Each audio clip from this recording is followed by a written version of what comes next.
ক্ষমতার পরিবর্তন মানে শুধু রাষ্ট্র ক্ষমতার হাত বদল নয়, বরং রাষ্ট্র ও রাজনীতির গুণগত পরিবর্তন বলে মন্তব্য করেছেন বিএনপির ভারপ্রাপ্ত চেয়ারম্যান তারেক রহমান।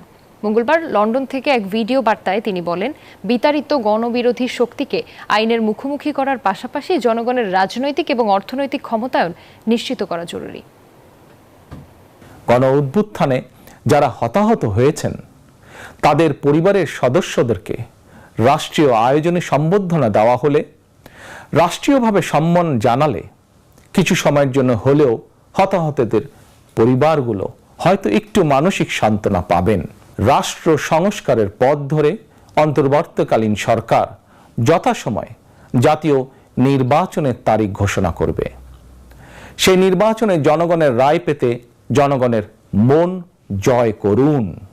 ধর্ম বর্ণ পরিচয়ের কারণে কেউ যাতে অনিরাপদ বোধ না করেন, দায়িত্বশীল এবং জনপ্রিয় দল বিএনপির একজন নেতা কর্মী সমর্থক হিসাবে সেটি আপনাদেরকে নিশ্চিত করতে হবে। সঠিক প্যাড আর সঠিক তথ্য দিয়ে এসব সামলে নিব এক হয়ে। Monalisa sanitary napkin.